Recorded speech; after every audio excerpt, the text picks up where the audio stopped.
गया प्रजाजनों, मुझे क्षमा करना। मैं तुम लोगों की भूख शांत न कर सका, इसीलिए आप सब मुझे खाकर अपनी भूख शांत करें। राजा भोज, आप मेरा वध कर दीजिए। अक्षराज के अनुसार कहीं ये तितली ही तो नहीं जो हमें मार्ग बताएगी। जब ना दिखे रास्ता और छा जाए मन पर अंधेरा, रंगों से मिलेगी तब दिशा, अवसर होगा वही सुनहरा।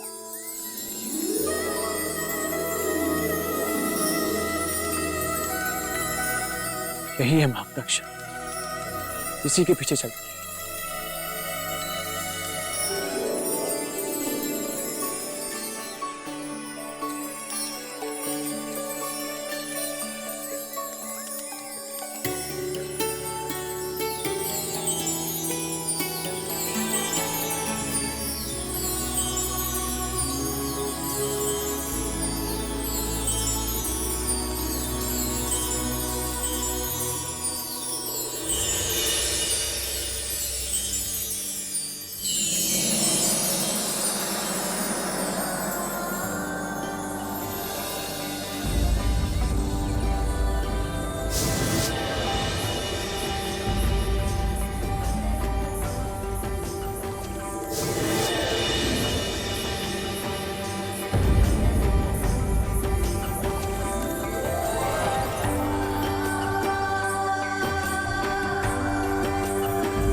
राजन, अब आपको मेरे एक प्रश्न का उत्तर देना है।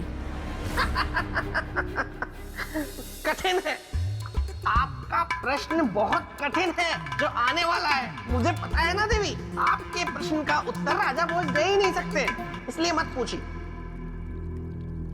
पूछिए देवी।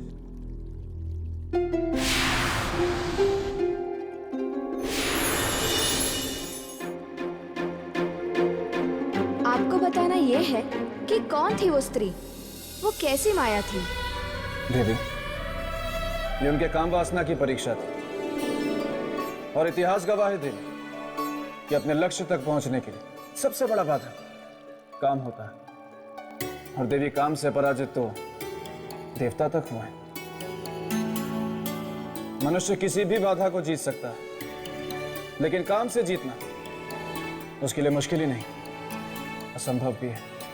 अच्छा, कह तो दिया आपने बड़ी सरलता से असंभव, लेकिन असंभव कैसे है ये भी तो बताइए।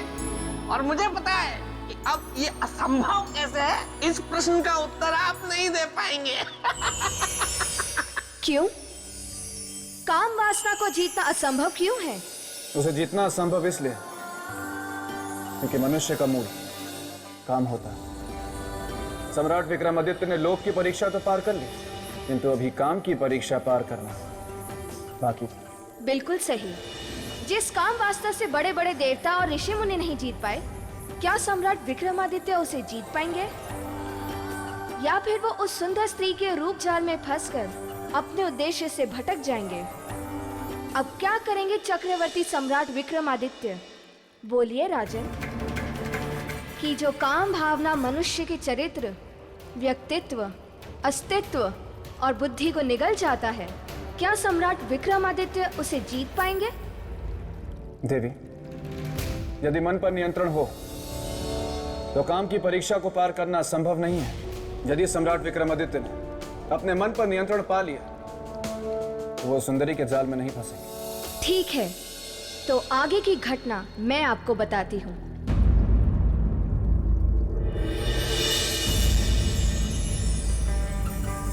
आपका स्वागत है विक्रमादित्य। प्रणाम देवी। आप हमें जानती हैं? कौन है आप? प्रकृति की पुत्री, रस, रूप, रंग और सुगंध हूँ। रहना चाहती मैं आपके संग हूँ। मैंने वर्षों से आप जैसे पराक्रमी त्यागी की प्रतीक्षा की है। अब कहीं जाकर आज मेरी प्रतीक्षा पूरी हुई है। क्या आप अपना सब कुछ त्याग कर मुझे अपनाएंगे? देवी, त्याग केवल एक की खुशी नहीं होती, इसमें एक का दुख और समाज का सुख छिपा होता है। हजारों की खुशियां छिपी होती। ऐसी बात करके मेरा हृदय न दुखाए विक्रमादित्य। मुझसे विवाह कर मेरे वर्षों की ख्वाहिश पूरी करें। असंभव है ये। लेकिन क्यों विक्रमादित्य? क्या मैं सुंदर नहीं हूँ? अवश्य आप सुंदर हैं। तो मुझ में क्या कमी है? कमी वो देखते हैं जिनसे जिनका स्वार्थ जुड़ा होता है देवी। और हमारा स्वार्थ आपसे नहीं, हमारे उद्देश्य से जुड़ा है, जिसे पूरा करने हम यहाँ आए हैं। मैं आपका उद्देश्य जानती हूँ। आप यहाँ स्वर्ण पोटली के लिए आए हैं।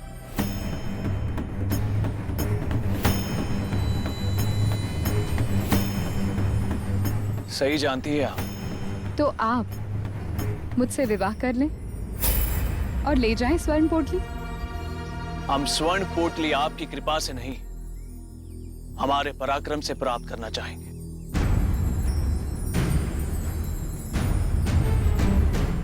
आज्ञा दीजिए।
देवी,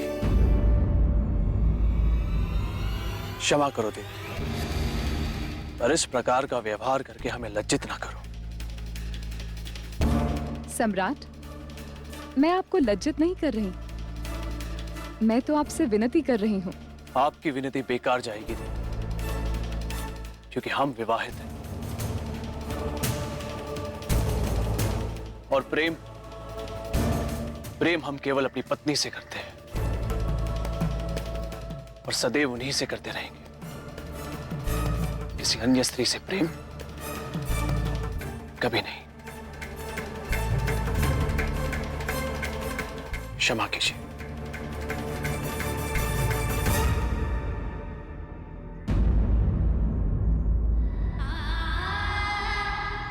कोई होगा ऐसा शीलवान, चरित्रवान, जो अति से भी अति सुंदर स्त्री के प्रेम निवेदन को ठोकर मार दे।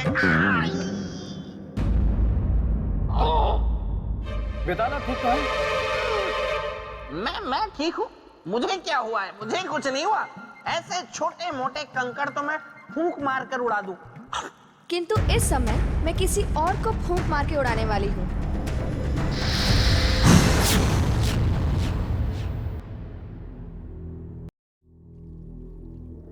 तो राजन, सम्राट विक्रमादित्य ये कहकर वहां से चल दिए कि वे सिर्फ अपनी पत्नी से प्रेम करते हैं, लेकिन इसके आगे जो हुआ वो बहुत ही चौंका देने वाला था।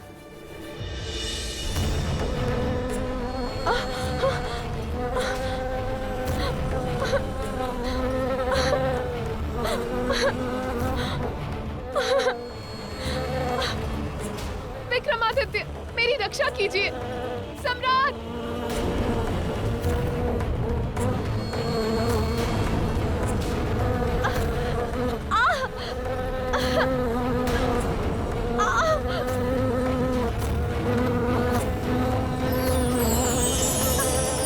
विक्रमादित्य, विक्रमादित्य।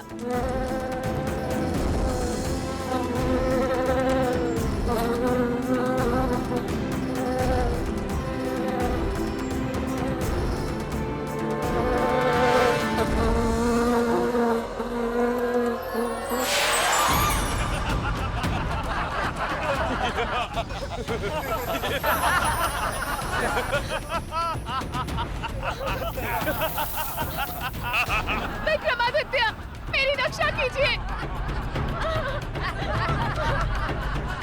विक्रमादित्य, मेरी रक्षा कीजिए। चिल्लाओ मत, चुपचाप हमारे साथ चलो हमारे राजा के पास, वो तुमसे विवाह करेंगे। किंतु मैं उनसे विवाह नहीं करना चाहती। विक्रमादित्य, मेरी रक्षा कीजिए।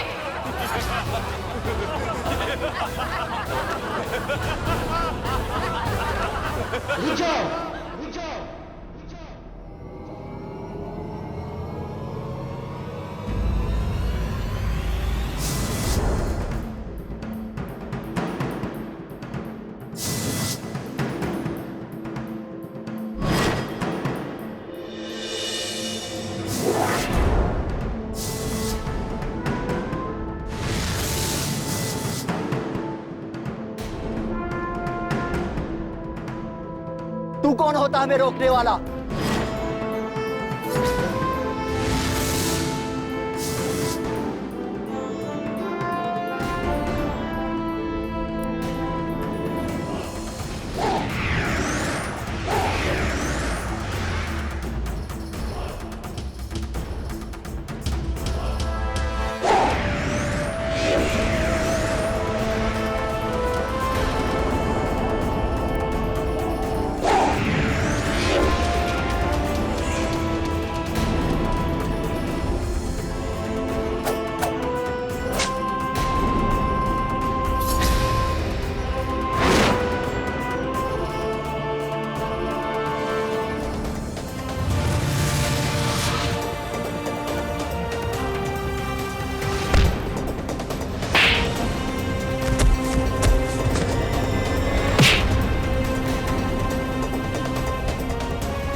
राजन, रूप ने अपना काम कर दिया था।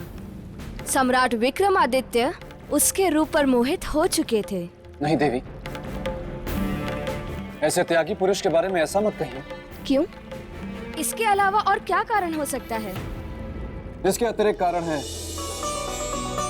धर्म। धर्म? हाँ, धर्म।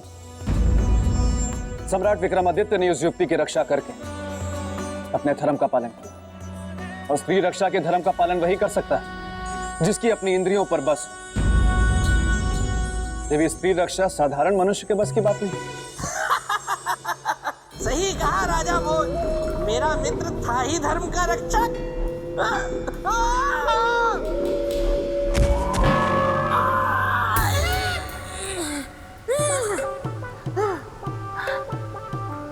हुआ किसी ने देखा नहीं। वैसे कमाल है, आज अब तक वो हुई नहीं आई। क्यों? बड़ी याद आ रही है मेरी। सौंदर्य लेखा तुम कहाँ हो? तुम सिर्फ सुनाई सुनाई क्यों दे रही हो? दिखाई दिखाई क्यों नहीं दे रही? शरीर साथ छोड़ गया है क्या?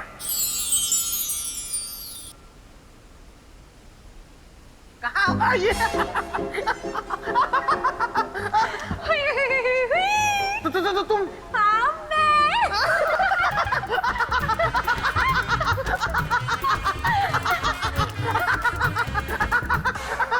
बस अब और नहीं हंसा जा रहा।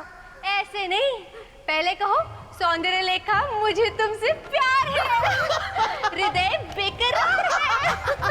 बोल दो सौंदर्य लेखा मुझे तुमसे प्यार है, हृदय बेकरार है। अच्छा सुनो, क्या तुमने विवाह कुंडल को बुलाया? अपने विवाह का मुहूर्त निकाला? कौन सा विवाह? कैसा विवाह? किसका विवाह? देखो सौंदर्य लेखा, मैं वो बेताल गले नहीं देता किसी की दाल।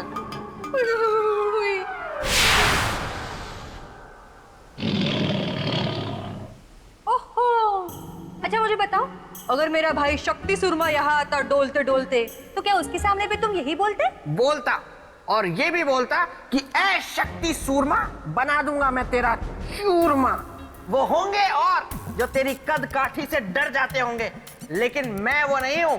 अगर मुझे गुस्सा आ जाए तो मैं सामने वाले को अनार के दानों की तरह बिखेर देता हूं और उसकी हड्डी पसली एक कर देता हूं।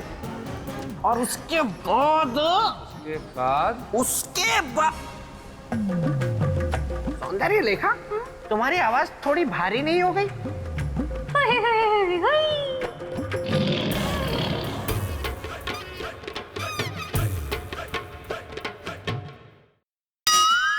तो तुम मेरी हड्डी पसली तोड़ दोगे? प्रश्न ही नहीं है। मुझे अनार के दानों की तरह बिखेर दोगे? नहीं, मैं तो ये कह रहा था कि अगर किसी ने आपसे ये कहा कि वो आपको अनार के दानों की तरह बिखेर देगा, तो मैं उससे कहूंगा कि मैं तुम्हें अनार के दानों की तरह बिखेर दूंगा और सारे दाने खा जाऊंगा। अच्छा, मैं तो रिश्ता निभा रहा था। कैसा रिश्ता? जीजा साले का रिश्ता। मतलब जीजा साले के साथ मजाक करता है तो साला हंसता है, साला जीजा के साथ मजाक करता है तो जीजा हंसता है। है ना? देखा सौंदर्य लेखा, मैंने अपने साले के साथ कैसा मजाक किया। अच्छा, छोड़ो ये सब फालतू की बातें। विवाह कुंडल जल्द से जल्द यहाँ आएंगे तुम्हारी विवाह की बात करने। और मेरी प्यारी बहना। जी भैया। मेरा ये है कहना कि चलो, पिताश्री याद कर रहे हैं। हाँ, जाओ। वैसे भी कुछ समय के बाद तो तुम्हें हमेशा के लिए यहीं आकर रहना है ना। फिर दोनों साथ में इस पेड़ पर लटकेंगे।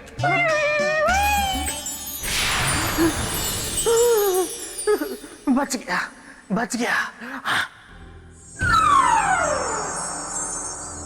राजन, एक महान योद्धा की तरह, एक महान राजा की तरह, एक महान पुरुष की तरह अपना बल, सामर्थ्य और पौरुष का परिचय सम्राट विक्रमादित्य ने दे दिया। किंतु तब तक और समय घट गया और अब तक सम्राट विक्रमादित्य उस स्वर्ण पोटली तक नहीं पहुंच पाए थे। सम्राट विक्रमादित्य, मैं आपकी आभारी हूँ। आपने अपने प्राणों को संकट में डालकर मेरी रक्षा की है। कहिए, मैं आपके लिए क्या कर सकती हूँ? देवी, केवल हमें इतना बता दे कि स्वर्ण पोटली हमें कहाँ मिलेगी। स्वर्ण पोटली को प्राप्त करके कल सुबह हमारा पृथ्वीलोक पहुंचना आवश्यक है। समय सीमा के भीतर? ऐसा क्यों? वो इसलिए देवी, क्योंकि महान त्यागी ऋत्विक ध्वज के प्राण संकट में है। यदि ऐसी बात है तो मैं आपको स्वर्ण पोटली का पता अवश्य बताऊंगी, क्योंकि साथ में सावधान भी करना चाहूंगी सम्राट विक्रमादित्य। आगे का मार्ग बहुत कठिन है, आपका जीवन संकट में आ सकता है। हमें इस बात की कोई चिंता नहीं है देवी।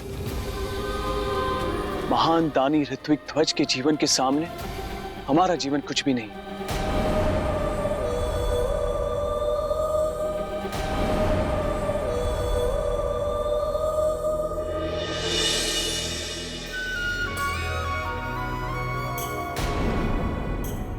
महान दानी ऋत्विक ध्वज के जीवन के सामने हमारा जीवन कुछ भी नहीं। आप हमें केवल पता बताएं। सच में सम्राट, आप एक महान त्यागी हैं। इसीलिए आपके गुणों ने आपका मार्ग पहले से ही तय कर रखा है। क्षमा करना देवी, हमें कोई मार्ग दिखाई नहीं दे रहा है। जिस स्थान से मार्ग बंद दिखे वही होगी आपकी दिशा। आज्ञा दीजिए सम्राट।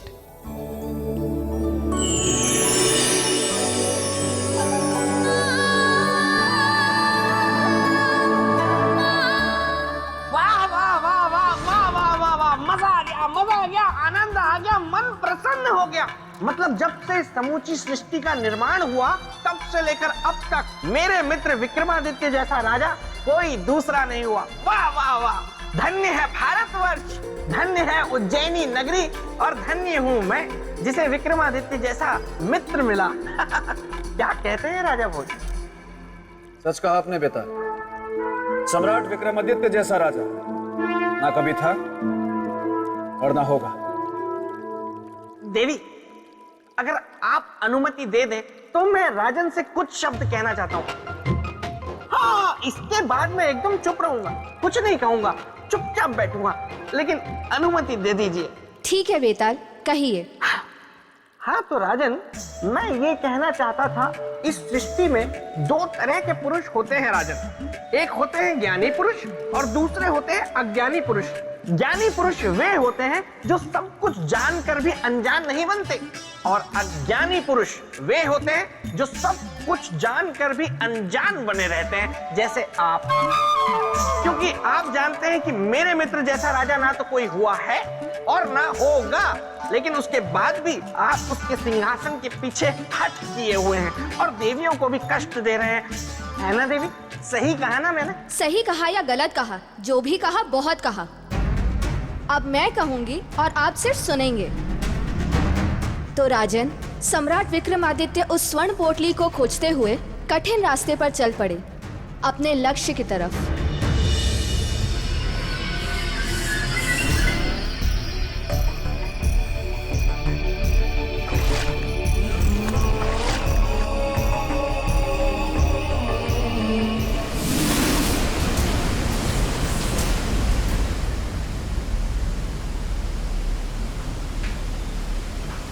कहाँ जाए हम?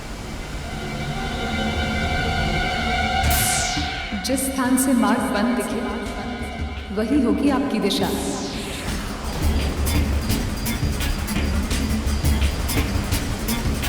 किंतु उस देवी के अनुसार जहां मार्ग दिखना बंद हो जाए वही हमारी दिशा है। इसका मतलब स्वर्ण पोटली प्राप्त करने का असली मार्ग इसी झरने के भीतर है।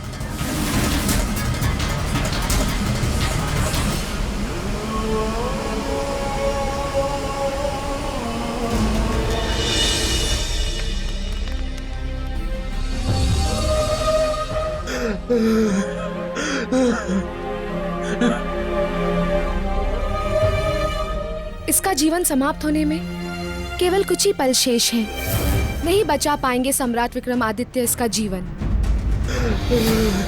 आपने सही कहा, अब तो स्वर्ण पोटली लाना असंभव है। उधर आकाश में सूर्य की आखिरी किरण डूबेगी तो इधर इसके जीवन की आखिरी किरण अस्त होगी।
और इस प्रकार सम्राट विक्रमादित्य स्वर्ण पोटली पाने में असफल रहे। राजन, क्या आप बता सकते हैं कि सम्राट विक्रमादित्य से क्या चूक हुई? क्षमा देवी क्षमा, लेकिन मैं ये बात नहीं मानूंगा, क्योंकि मेरा मित्र विक्रम त्याग का दूसरा नाम था। हाँ, मेरी बात नहीं सुनी। बेताल, हम वही कह रहे हैं जो हुआ, और वो सच में आश्चर्यचकित कर देने वाली बात थी। राजन, बताइए, इस पूरी परीक्षा में सम्राट विक्रमादित्य से कहाँ चूक हुई? बोलिए राजन, बोलिए ना। वैसे तो आप बहुत बोलते रहते हैं, लेकिन जब जब मेरे मित्र विक्रम का कोई प्रश्न आ जाता है, आप एकदम चुप्पी साध लेते हैं, धीर गंभीर हो जाते हैं, कुछ नहीं बोलते। लेकिन आपको बोलना होगा, इस प्रश्न का उत्तर देना होगा आपको। बोलिए बोलिए बोलिए, बोलते क्यों नहीं? आप क्यों मौन हैं? आप बोलिए, आप सोच। बेताल, क्षमा देवी क्षमा, मुझे कुछ कीजिएगा मत। मैं चुप रहूंगा, मैं कुछ नहीं बोलूंगा, मैं यहाँ से चला नहीं जाऊंगा, मैं यहीं रहूंगा, पास में जाकर मैं बैठ जाऊंगा और आपको देखूंगा।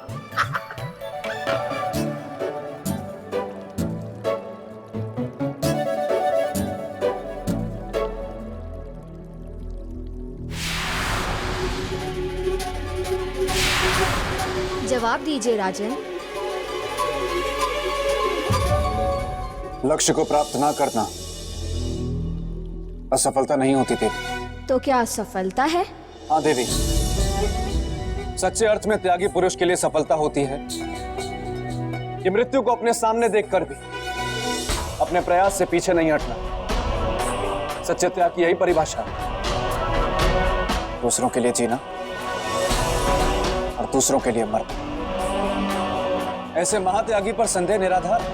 वाह राजन, त्याग जीवित व्यक्ति करता है, मरा हुआ व्यक्ति ना तो सफल होता है और ना ही त्याग करता है। और सम्राट विक्रमादित्य मृत्यु के कगार पर थे। देवी, जिस व्यक्ति में दूसरों की भलाई के लिए अपने जीवन को त्यागने का साहस होता है, उस व्यक्ति की ना तो कभी मृत्यु होती है और ना ही पराजय। वो अमर होता है और उसके लिए परिस्थितियों को भी बदलना पड़ता है। ये त्याग कभी निष्फल नहीं जाता।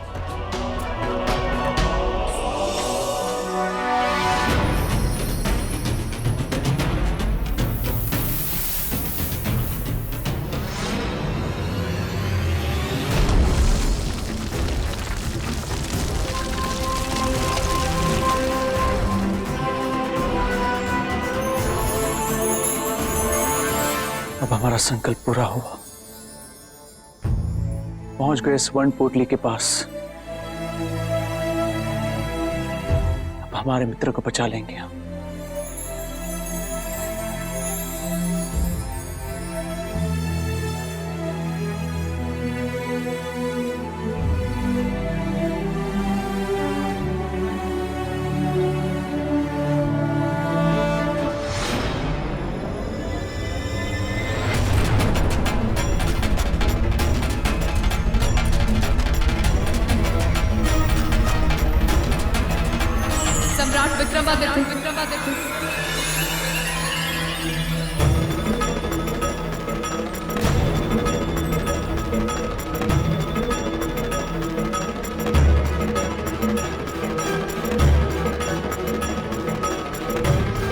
देवी, आप? हाँ, मैं यक्षलोक की राजकुमारी यक्षिनी हूं।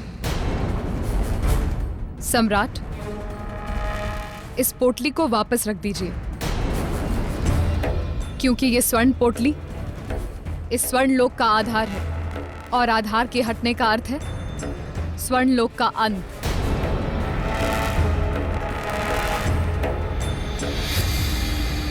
क्षमा करना देवी, परंतु ये स्वर्ण पोटली हम आपको वापस नहीं कर सकते, क्योंकि ये किसी के जीवन का आधार है, और इसे वापस करने का अर्थ है उसके जीवन का अंत। किसके? हमारे मित्र मित्र? ऋत्विक ध्वज। स्वर्ण पोटली से जीवन की रक्षा? किंतु जीवन की रक्षा तो दवा से होती है ना? बीमार मनुष्य की रक्षा दवा से होती है देवी, परंतु हमारे मित्र बीमार नहीं है। तो फिर? महादानी है और इसीलिए हमारा इस स्वर्ण पोटली को उन तक पहुंचाना आवश्यक है। कृपया हमें इसे ले जाने का मार्ग बताएं, जिससे ये स्वर्ण लोक भी नष्ट न हो। और आप इस पोटली को भी साथ ले जाएं। हाँ देवी।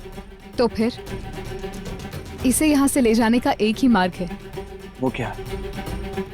यदि आप अपना शीश काटकर इस स्वर्ण पोटली के स्थान पर रख दें।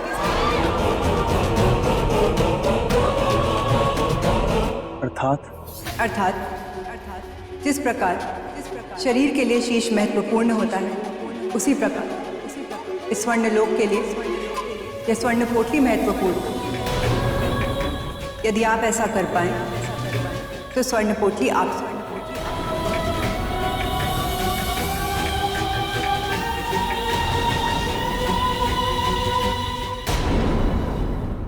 बताइए राजन, सम्राट विक्रमादित्य किस चीज का त्याग देंगे? अपने जीवन का या स्वर्ण पोटली का? राजन, प्रश्न बहुत उलझा हुआ है और आप बहुत सुलझे हुए मनुष्य हैं। इसीलिए कहता हूँ, क्यों उलझ रहे हैं इस प्रश्न उत्तर की पहेली में? छोड़ दीजिए सब। कह दीजिए देवी से कि मैं इस प्रश्न का उत्तर नहीं दूंगा, मैं जा रहा हूँ अपने राज्य, मुझे और भी बहुत कार्य है। सोचिए राजन, जब आप अपने राज दरबार में पहुंचेंगे तो वहां आपका कैसा भव्य स्वागत होगा। आप पर पुष्प वर्षा होगी, आपकी आरती उतारी जाएगी राजन, आरती। और फिर विरह गीत भी गाए जाएंगे, मंगल गीत गाए जाएंगे। राजा भोज पधारो राजा भोज, अखियां तरस गई दर्शन को। राजा भोज पधारो राजा भोज, अखियां तरस गई दर्शन को। क्षमा देवी क्षमा, मैं भावनाओं में बह गया, इसलिए ये कह गया। बेताल, अब अगर आप चाहते हैं कि आपकी आवाज हमेशा के लिए कौवे जैसी ना रहे, तो आप एकदम शांत रहेंगे। जी देवी। तो राजन, बताइए, सम्राट विक्रमादित्य किसका त्याग देंगे? जीवन का या स्वर्ण पोटली का? निश्चित रूप से उन्होंने अपना जीवन त्यागा हो। इतने विश्वास से आप कैसे कह सकते हैं कि उन्होंने अपना जीवन ही त्यागा होगा? आपकी इस बात का आधार क्या है? निस्वार्थ त्याग, किसी और के जीवन को बचाने की उनकी इच्छा, धर्म और वचन को निभाने का संकल्प, और ये केवल वही कर सकता है जो जानता हो कि अमरता और मोक्ष केवल सच्चे त्याग से ही प्राप्त होगा। ठीक है देवी, हम स्वर्ण लोक की सुरक्षा के लिए और अपने मित्र ऋत्विक ध्वज के जीवन को बचाने के लिए अपने प्राणों का त्याग करने के लिए तैयार हैं।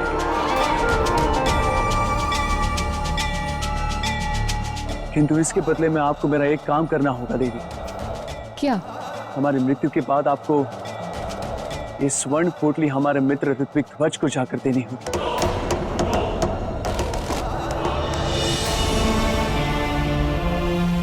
अवश्य।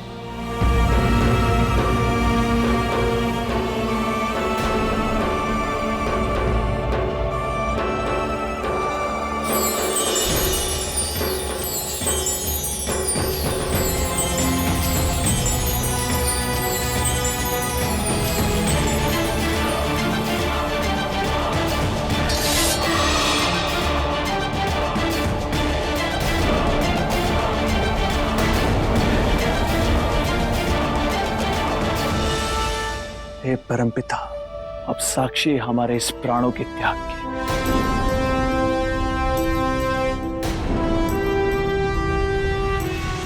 ठहरिए राजन, ठहरिए राजन। मैं तो आपकी परीक्षा ले रही थी और आप मेरी परीक्षा में सफल हुए। आप निसंदेह इस संसार के सबसे सर्वश्रेष्ठ और योग्य त्यागी हैं, इस स्वर्ण पोटली को धारण करने योग्य। लीजिए।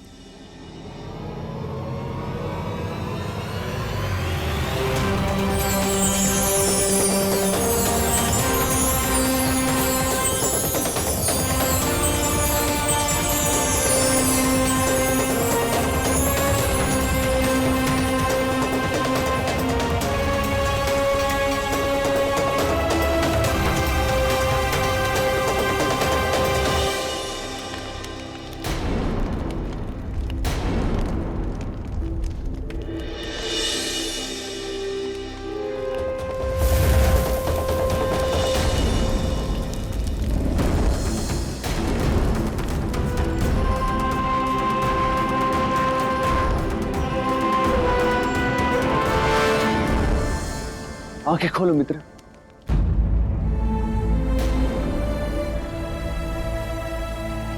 मित्र, हमने आपको वचन दिया था कि हम अवश्य आएंगे। आंखें खोलो मित्र। देखो, हम स्वर्ण पोटली भी लाए हैं।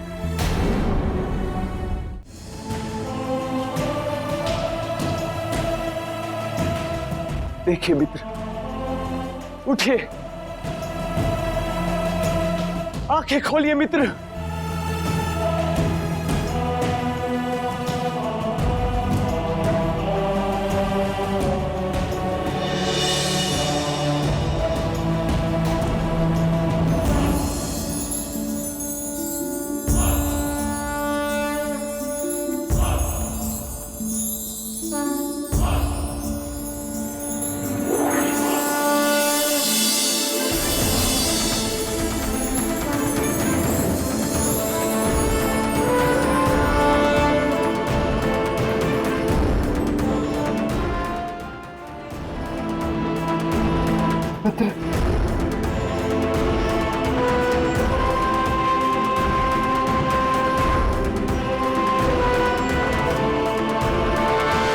धन्यवाद मित्र, बहुत बहुत धन्यवाद।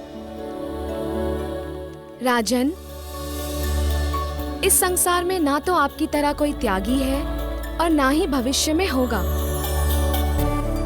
जिस तरह देवों में देवेंद्र श्रेष्ठ हैं, उसी तरह नरों में आप नरेंद्र होंगे, अर्थात मनुष्य में इंद्र।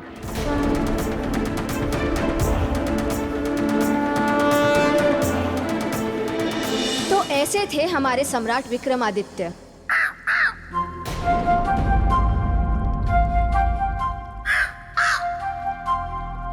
देवी, यदि आप उचित समझें तो बेताल को अपनी आवाज वापस कर दें। ये सही कह रहे हैं।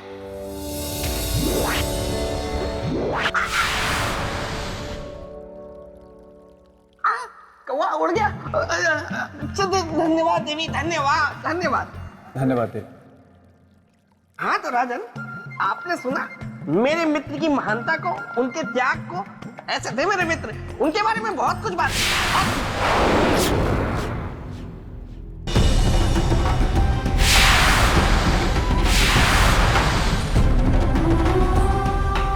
इसलिए इस सिंहासन को धारण करने के लिए सम्राट विक्रमादित्य के समान त्याग का होना आवश्यक है। अब स्वयं को परखिए और बताइए, क्या आप में उनके समान त्याग का गुण है? देवी, स्वयं अपने गुणों का बखान तो मूर्ख करते हैं, बुद्धिमान नहीं। बुद्धिमान अपने गुणों को सिद्ध करते हैं अपने कर्मों से, अपनी बातों से नहीं।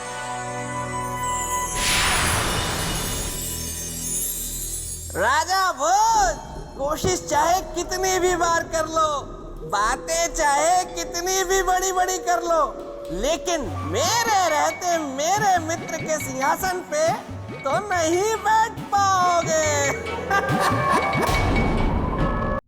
राजा भोज, कोशिश चाहे कितनी भी बार कर लो, बातें चाहे कितनी भी बड़ी बड़ी कर लो, लेकिन मेरे रहते मेरे मित्र के सिंहासन पे तो नहीं बैठ पाओगे।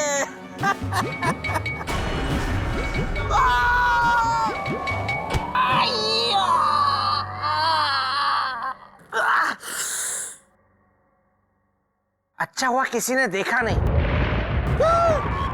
बेताल, मैं प्रेतलोक से आकाशवाणी बोल रही हूँ। अब से लेकर अगले कुछ समय तक तुम्हारे मुंह से ना नहीं निकलनी चाहिए, चाहे कोई भी प्रश्न हो, तुम्हें हाँ ही कहना है, क्योंकि अगले कुछ समय तक नकारात्मक नक्षत्र चल रहा है। अगर इसमें कोई बेताल नकारात्मक उत्तर देगा तो वो बेताल हमेशा के लिए गधा बन जाएगा। अब जब तक पुनः आकाशवाणी ना हो, तुम्हें हाँ ही बोलना पड़ेगा, सिर्फ हाँ।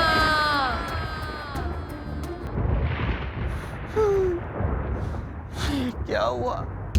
अच्छा हुआ इस समय मैं गुफा में नहीं हूँ, वरना कहीं राजा भोज मुझसे कह देते कि मैं तुम्हारे मित्र के सिंहासन पे बैठ जाऊं, तो मैं तो ना भी नहीं कह पाता।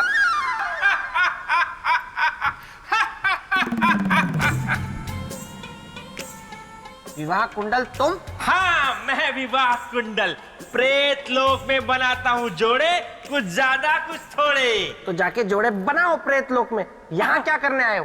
अरे मुझे बेतालनी मिली थी, उसने मुझे बताया कि तुम उससे विवाह करने के लिए तैयार हो गए हो। उसी ने मुझे यहाँ भेजा है मुहूर्त निकालने और तारीख निश्चित करने के लिए।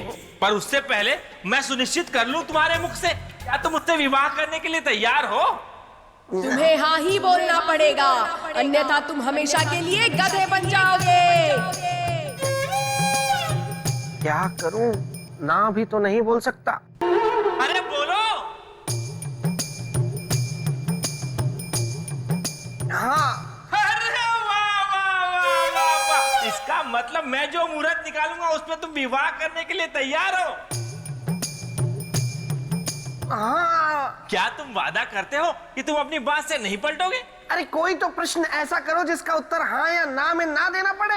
इसका मतलब तुम विवाह के लिए तैयार हो?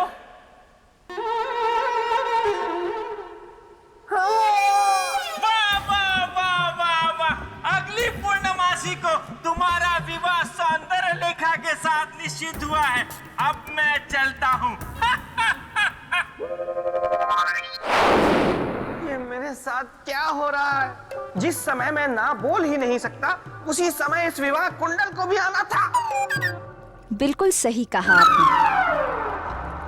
देवी महामाया, गुणों की असली कसौटी कर्म ही है। एक उत्तर देंगे? हाँ देवी, अवश्य पूछिए। एक राजा में कौन से धर्म का होना अत्यंत आवश्यक है? राजधर्म या त्याग धर्म? एक राजा में ये दोनों धर्म तराजू के दो पलड़ों के समान है, और एक कुशल राजा में इन दोनों धर्मों का होना अनिवार्य है।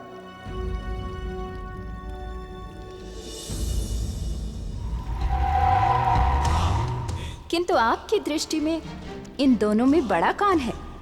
त्याग धर्म या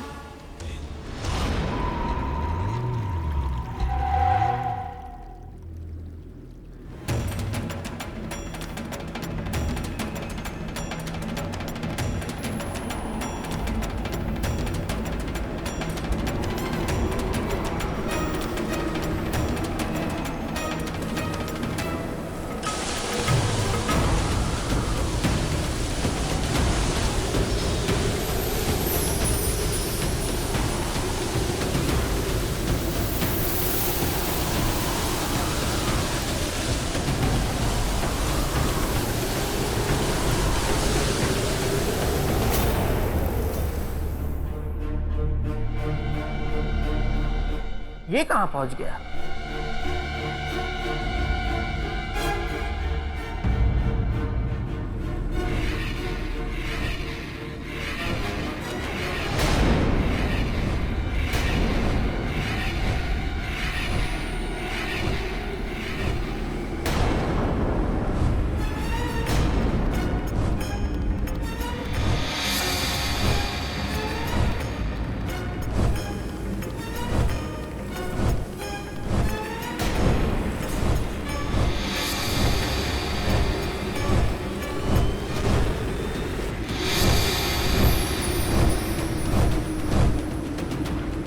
ये पक्षी राजा भोज को कहां ले जा रहे हैं? इसे इनसे चाहिए क्या?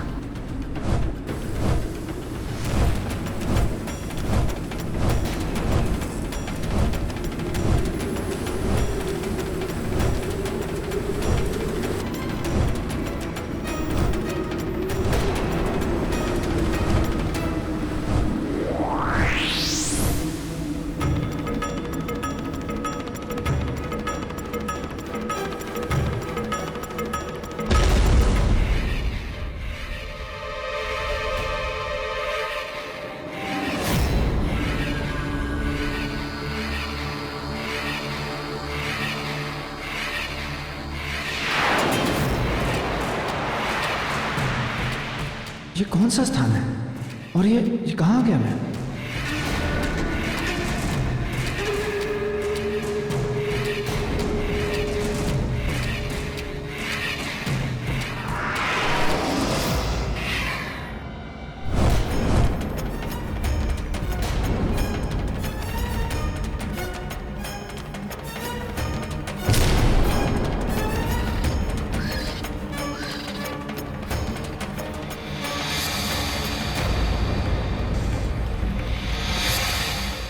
कौन हो तुम और मुझे यहाँ क्यों लाए हो? मैं इन पक्षियों का राजा हूं, पक्षीराज।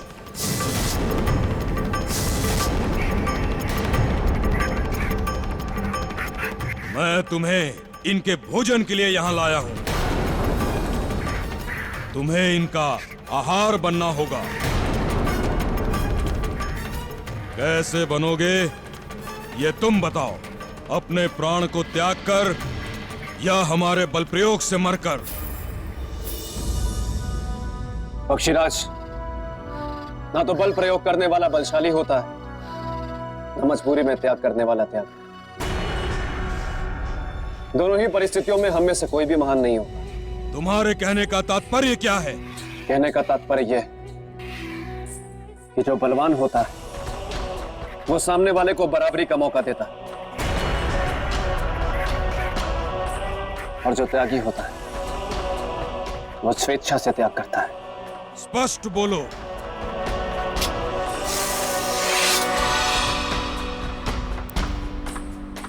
यदि तुम सच में बलवान हो तो मुझसे युद्ध करो। अगर तुम जीते तो मैं तुम्हारी प्रजा का आहार बनूंगा, और यदि मैं जीता तो तुम मुझे वहीं छोड़कर आओगे जहां से मुझे लाए। मुझे तुम्हारी चुनौती स्वीकार है।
वाह, पराक्रम तो तुम में है, वो भी अद्भुत।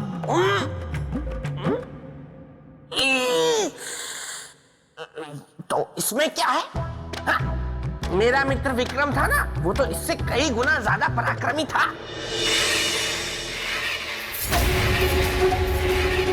मैं हार गया प्रजाजनों, मुझे क्षमा करना। मैं तुम लोगों की भूख शांत न कर सका, इसीलिए आप सब मुझे खाकर अपनी भूख शांत करें। राजा भोज, आप मेरा वध कर दीजिए।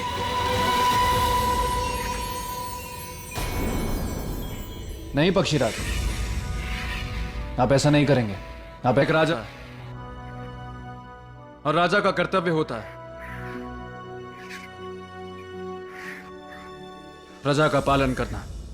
किंतु मैं अपनी प्रजा के पालन में असफल हो गया। मैं अपनी प्रजा को आहार नहीं दे सका, इसीलिए अब केवल यही एक मार्ग है। नहीं, मैं अभी हूं, और मेरे होते हुए आपकी प्रजा भूखी नहीं मरेगी।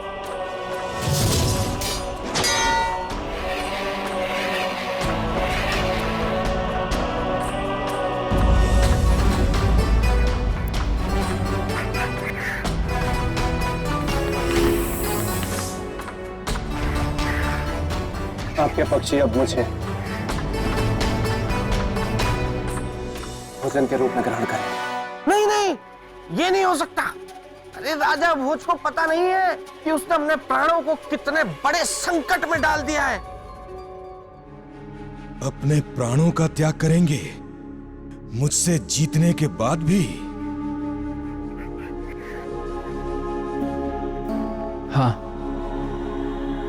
नहीं, ये तो अनर्थ हो जाएगा। नहीं पक्षीराज, अनर्थ तो तब होगा जब मेरे जानने के बाद मेरी आंखों के सामने आपके पक्षी भूख से मरेंगे। इस जीवन के त्याग से दूसरों को सुख और संतोष मिले, वही सच्चा त्याग है। इसलिए आप मेरे त्याग को स्वीकार करें।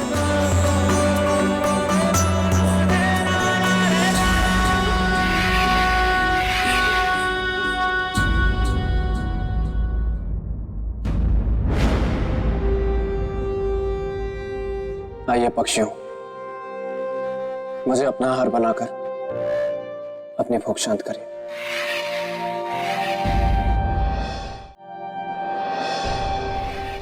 नहीं राजन, आप विजेता हैं और हम नियम के अनुसार आपके इस त्याग को स्वीकार नहीं कर सकते। नहीं पक्षीराज, विजेता होने से पहले मैं एक मनुष्य हूं, और मनुष्य का पहला धर्म किसी के प्राण की रक्षा करना। अपने जीवन को त्याग कर? यदि एक जीवन को त्याग कर कई जीवन का भला हो, तो उस जीवन को त्याग देना चाहिए पक्षीराज। आइए पक्षियों, अब और विलंब ना करें, मुझे अपना आहार बनाएं।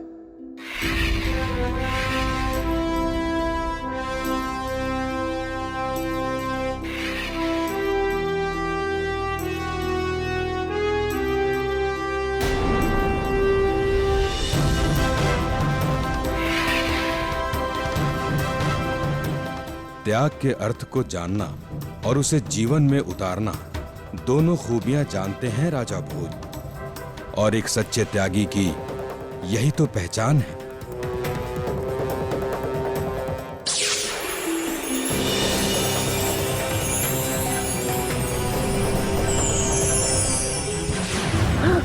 राजा भोज गायब हो गए, त्याग की कसौटी में मैदान मार गए।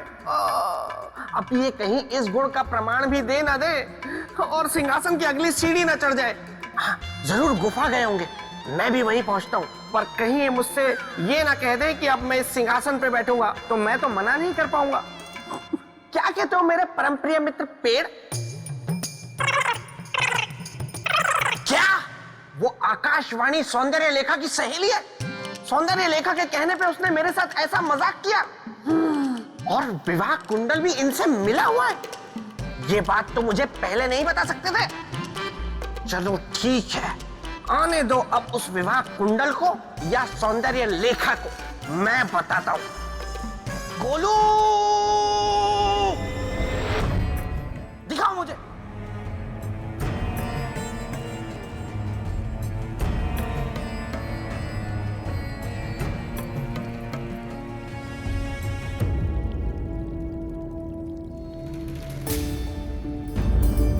देवी आप ये?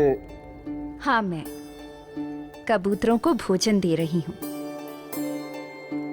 क्योंकि भूख और भोजन का बहुत गहरा संबंध है। हाँ देवी, भूख ना हो तो संसार परिश्रम ही ना करे, सारे जीव आलसी हो जाए। सच कहा आपने।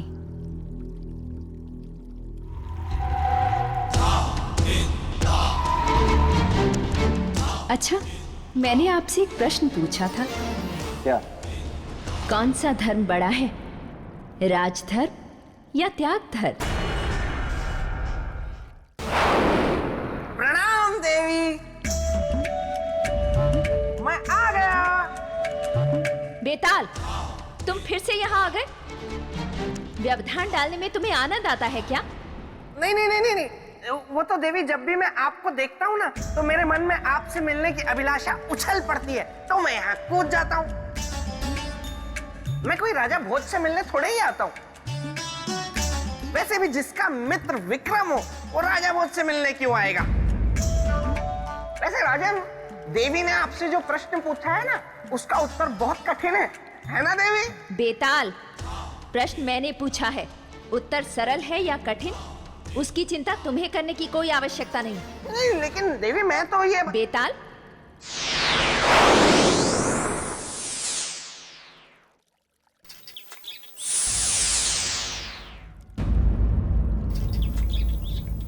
तो बताइए राजन, कौन सा धर्म बड़ा है, त्याग धर्म या राज धर्म? देवी, त्याग धर्म बड़ा है। किंतु एक राजा के लिए तो राज धर्म बड़ा होना चाहिए। बिना त्याग धर्म का पालन किए कोई भी व्यक्ति किसी भी धर्म के साथ न्याय नहीं कर सकता, फिर चाहे वो राजा ही क्यों ना हो। तेरी ऐसा क्यों? अरे मुझे सामान्य कर दीजिए, मैं उत्तर देता हूँ। क्योंकि त्याग धर्म ही व्यक्ति के मन से अपने पराये का भेद मिटाता है, सबको समान दृष्टि से देखने की शक्ति देता है। बिना त्याग धर्म का पालन किए राज धर्म का पालन नहीं हो सकता। देवी, अरे मुझे क्यों त्याग रहे हैं, मुझे ठीक कर दो। इसीलिए त्याग धर्म बड़ा है। बिल्कुल सही कहा आपने राजन। देवी, मैं आपसे एक प्रश्न पूछना चाहता। पूछिए। पक्षीराज ने जो मेरे साथ किया, उसका रहस्य क्या था? उन्होंने ऐसा किया क्यों? ताकि आप सिंहासन को प्राप्त करने की एक और सीढ़ी चढ़ सकें। हाँ, जिसका डर था वही हुआ। ये तो सिंहासन की एक और सीढ़ी चढ़ने की तैयारी में है और मैं यहाँ चूहा बना हुआ हूँ। ये मुंह में खुजली क्यों हो रही है? अपने त्याग धर्म के गुण के आधार पर आपने सिंहासन के और निकट जाने की क्षमता सिद्ध कर दी है। अब आप आगे जा सकते हैं।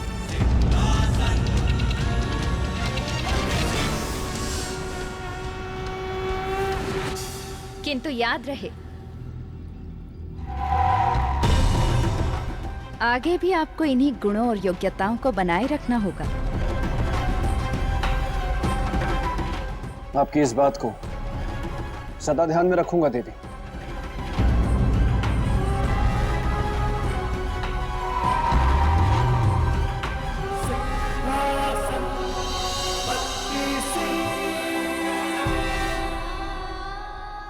अपने त्याग धर्म के गुण के आधार पर आपने सिंहासन के और निकट जाने की क्षमता सिद्ध कर दी है।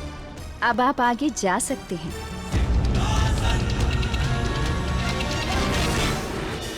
किंतु याद रहे, आगे भी आपको इन्हीं गुणों और योग्यताओं को बनाए रखना होगा। आपकी इस बात को सदा ध्यान में रखूंगा देवी।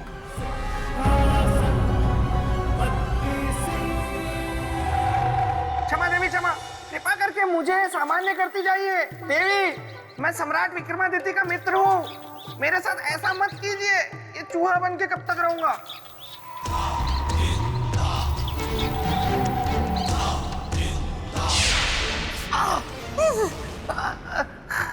धन्यवाद देवी, धन्यवाद।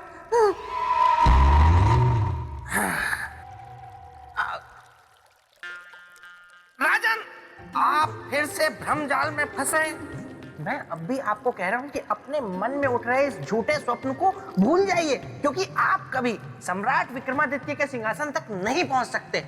अरे देखिए, शुरू में परीक्षाएं सरल होती हैं, कोई बालक भी उत्तीर्ण कर सकता है, लेकिन जैसे जैसे आप सिंहासन के निकट पहुंचते जाएंगे, परीक्षाएं और कठिन होती जाएंगी और जटिल होती जाएंगी, फिर आप उनका हल नहीं निकाल सकते। इसलिए अभी भी कहता हूँ राजन, मेरे साथ वापस निकल चलिए। आइए, चलिए चलिए।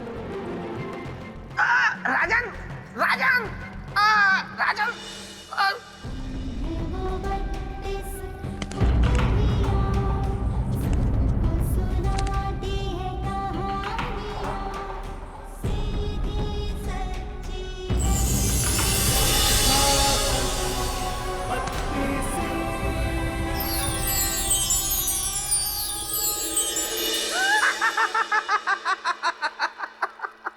देखा, मैंने कहा था, लेकिन आपने मेरी बात नहीं मानी। अब हो गई ना सीढ़ियां गायब।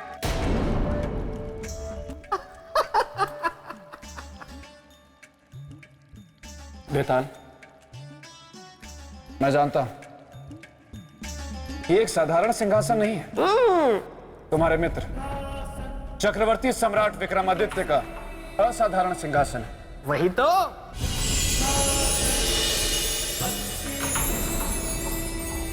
मेरा नाम है चंद्रकला और मैं इस सिंहासन में न्याय की प्रतीक हूँ। राजा भोज, आपका उद्देश्य मैं जानती हूँ कि आप यहाँ क्यों आए हैं, किंतु आप अपने उद्देश्य में सफल नहीं हो पाएंगे। बिल्कुल सही कहा देवी आपने। यही बात तो कब से मैं इन्हें समझाने का प्रयत्न कर रहा हूँ। मैं बेताल आपको प्रणाम करता हूँ देवी। हम आपको जानते हैं बेताल, लेकिन आप यहाँ क्यों आए हैं? जहाँ मेरे मित्र की चर्चा वहाँ मैं। लेकिन आप बिल्कुल चिंता ना करें देवी, मैं एकदम शांत रहूंगा, कुछ नहीं बोलूंगा, क्योंकि जो मैं कहना चाहता हूँ वो आप स्वयं कह रही हैं। मैं यही हूँ। राजन, आप इस सिंहासन बत्तीसी को कभी प्राप्त नहीं कर सकते। परंतु क्यों बेटी? मैं सिंहासन बत्तीसी को अपनी प्रजा के हित के लिए प्राप्त करना चाहता हूँ। आप मुझे अवसर दें, मैं किसी भी चुनौती के लिए तैयार हूँ। चुनौती नहीं है, एक कसौटी है जिस पर आपको खरा उतरना होगा। मैं तैयार हूँ देवी। तो सबसे पहले आपको चक्रवर्ती सम्राट विक्रमादित्य के न्याय के विषय में जानना होगा। अवश्य जानना चाहूंगा। तो सुनिए, चक्रवर्ती सम्राट विक्रमादित्य इस संपूर्ण धरती पर एक अकेले न्यायप्रिय राजा थे। उनके समान इस धरती पर और कोई दूसरा न्यायप्रिय राजा नहीं था। एक समय की बात है जब चक्रवर्ती सम्राट विक्रमादित्य के दरबार में आधी रात को एक महिला न्याय मांगने आई। हमारे साथ अन्याय हुआ है महाराज, न्याय कीजिए, न्याय कीजिए महाराज, न्याय कीजिए, न्याय कीजिए।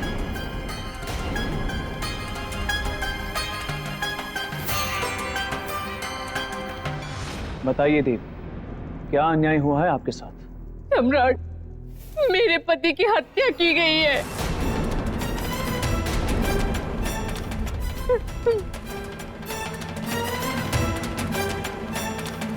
किसने की है हत्या? बताइए हमें। इस अपराध का कठोर दंड मिलेगा। क्षमा करें चक्रवर्ती सम्राट, मैं इस देवी से एक प्रश्न पूछना चाहता हूं। देवी, देवी, यदि मैं भूल नहीं कर रहा हूं तो आप इस राज्य की निवासी नहीं। जी हाँ, आपने बिल्कुल सही पहचाना। मैं इस राज्य की नहीं हूँ, पड़ोसी राज्य में रहने वाली हूँ। पड़ोसी राज्य की? जी हाँ। अब तो न्याय के लिए आपको अपने राज्य के राजा के पास जाना चाहिए। आप यहाँ क्यों आई? सम्राट, वो इसलिए क्योंकि जिस तीर से मेरे पति की हत्या हुई है वो आपके राज्य का था।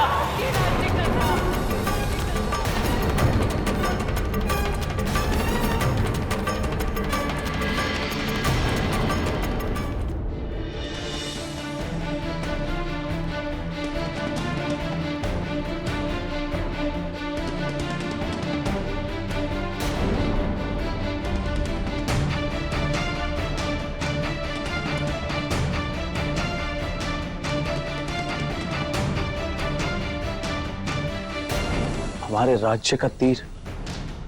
जी।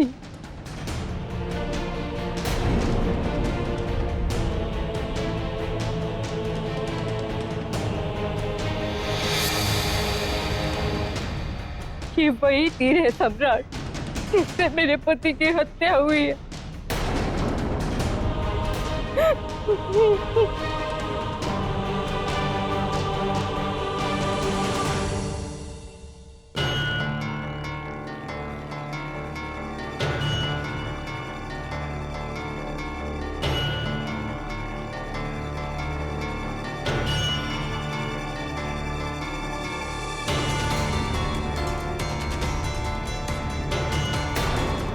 वास्तव में राजकीय तीर है। इसे रखने का अधिकार केवल उच्च अधिकारी एवं मंत्रीगण को है। इसने किया होगा इस तीर का प्रयोग।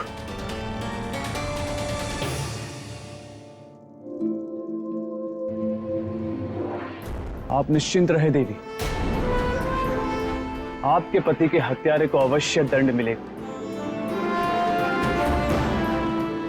न्याय के मंदिर से आप खाली आंचल नहीं जाएंगी।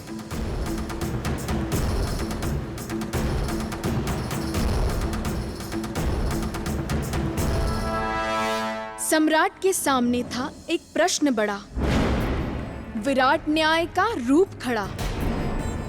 क्या हत्या थी केवल एक राजकीय समस्या? किसने चलाया होगा तीर जो बन गई एक अनबुझी पहेली, उस औरत की पीर? बोलिए बोलिए बोलिए राजन, क्या हुआ? बता नहीं पा रहे हैं क्या? देखिए, न्याय की परीक्षा के पहले ही प्रश्न में आप असफल होते दिख रहे हैं और आने वाले प्रश्न इस प्रश्न पत्र के बहुत ही खतरनाक और जटिल है ना देवी?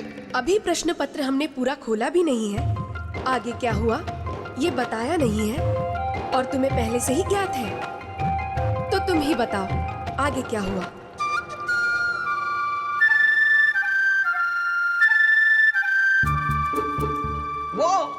वो देवी, मैं तो केवल अनुमान लगा रहा था कि जब पहला ही प्रश्न इतना सर घुमा देने वाला है तो आगे आने वाले और प्रश्न कितने जटिल होंगे।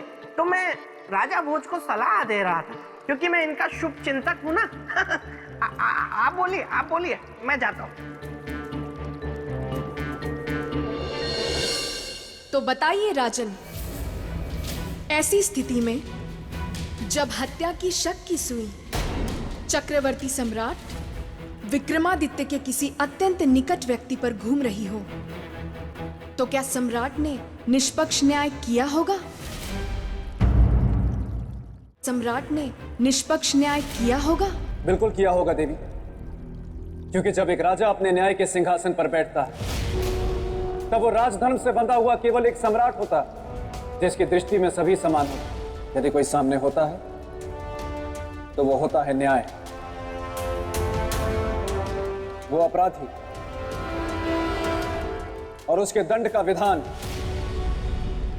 वाह वाह वाह वाह वाह राजा भोज, वाह वाह वाह राजा भोज, वाह वाह से भी बढ़कर वाह वाह वाह वाह वाह वाह वाह वाह। बेताल, क्षमा देवी क्षमा।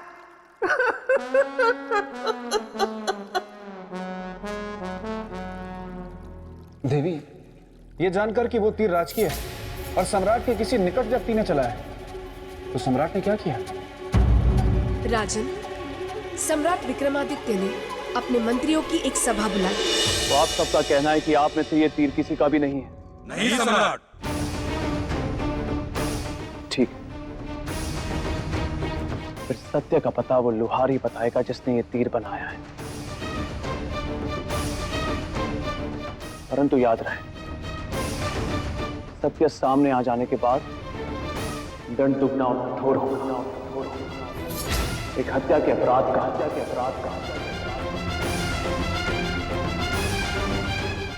और दूसरा सत्य छिपाने।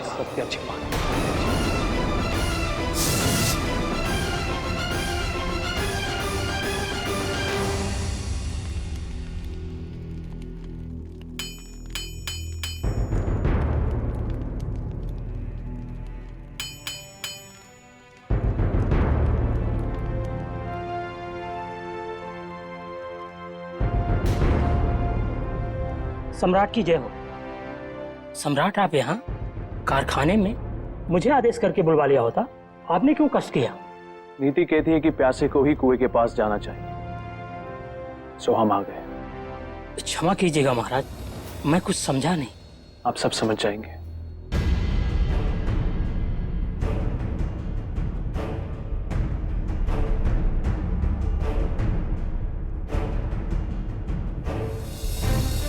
इस तीर को ध्यान से देखिए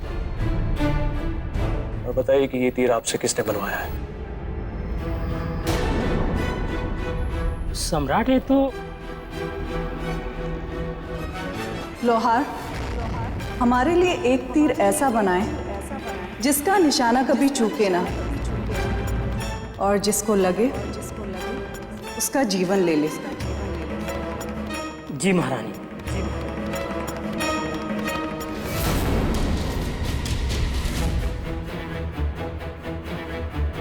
मैं आपसे कुछ पूछा? घबराए मत, आपसे कोई कुछ नहीं पूछेगा।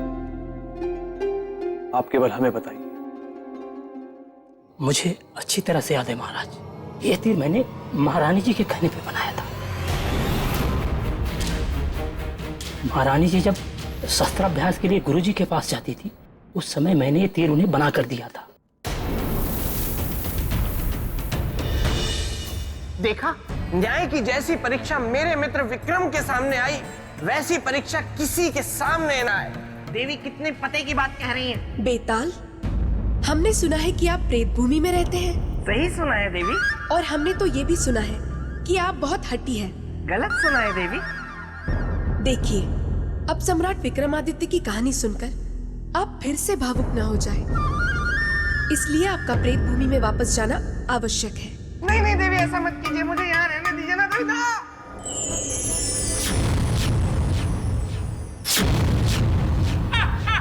विवाह कुंडल, लगता है परीक्षा मेरे ही सामने आने वाली है।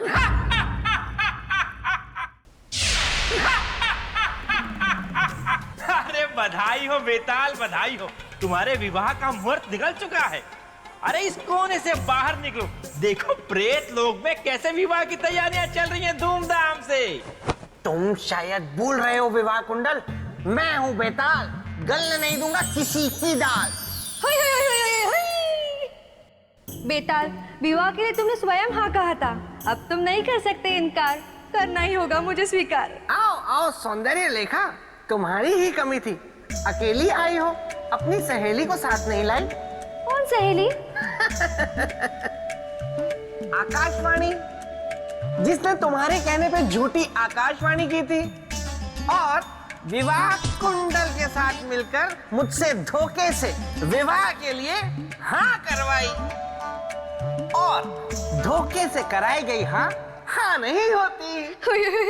अब और वो मेरे भाई शक्ति सुरमा जो बना देते हैं सबका जुर्मा, उनके सामने भी तो तुमने हामी भरी थी, विवाह के लिए हाँ करी थी। वो मेरी हाँ नहीं थी, वो मेरा डर था, और डर से और धोखे से करवाई गई हाँ नहीं मानी जाएगी। अब तुम लोगों को जो करना है कर लो, क्योंकि मैं हूं बेताल, गलने नहीं दूंगा किसी की दाल।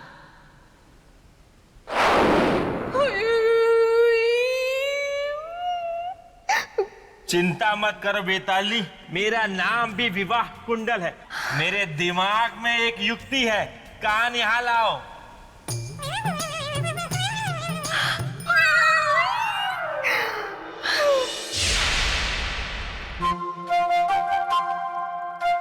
सम्राट विक्रमादित्य ने वही किया जो एक राजा को करना चाहिए था।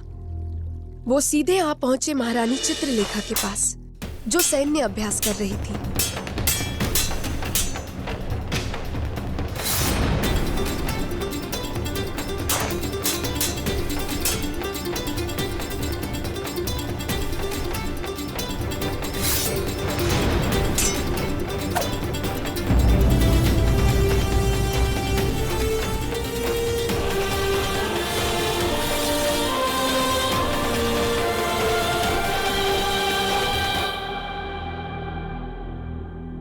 पुत्री, तलवार विद्या के साथ ही आज तुमने शस्त्र अभ्यास की सारी परीक्षा पूर्ण कर ली। अब केवल एक और परीक्षा बाकी है, इसमें तुम्हें उत्तीर्ण होना है। कौन सी परीक्षा गुरुदेव? धनुष विद्या की। अभी उसमें तुम्हारा लक्ष्य अचूक नहीं हुआ है, उसका निरंतर अभ्यास तुम्हारे लिए आवश्यक है।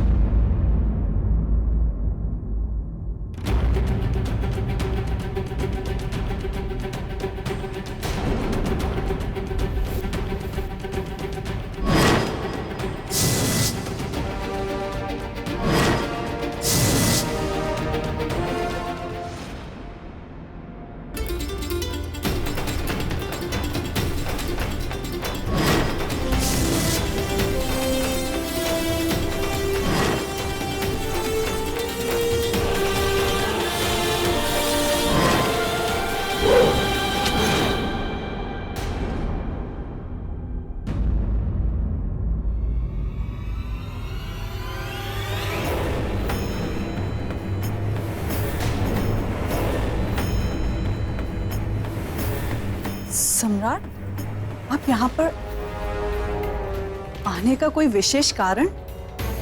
अत्यंत विशेष।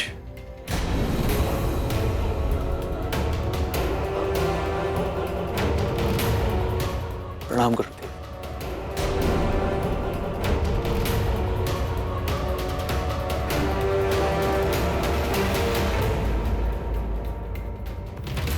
क्या सम्राट?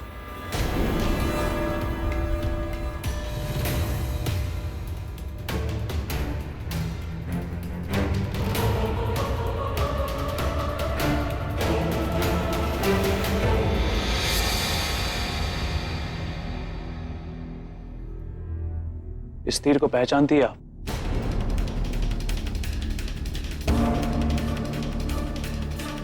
हाँ हाँ, अच्छी तरह। ये तो हमारा ही तीर है। अभी 2 दिन पहले ही जब हम तीर अभ्यास के लिए शिकार पर गए थे, तो ये तीर हमने एक जंगली पशु पर चलाया। पर आश्चर्य की बात ये है कि शिकार के बाद ना तो हमें कोई जंगली पशु मिला और ना ही हमारा तीर। पर 2 दिन बाद आपको ये तीर कहाँ से मिला? महारानी चित्रलेखा, जब तक निशाना अचूक ना हो तब तक ऐसे जहरीले तीर का उपयोग नहीं करना चाहिए। क्यों? ऐसा क्या हुआ तीर चलाने पर?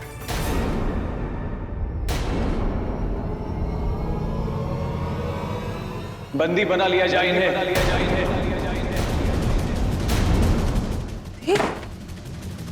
किंतु हमारा अपराध क्या है?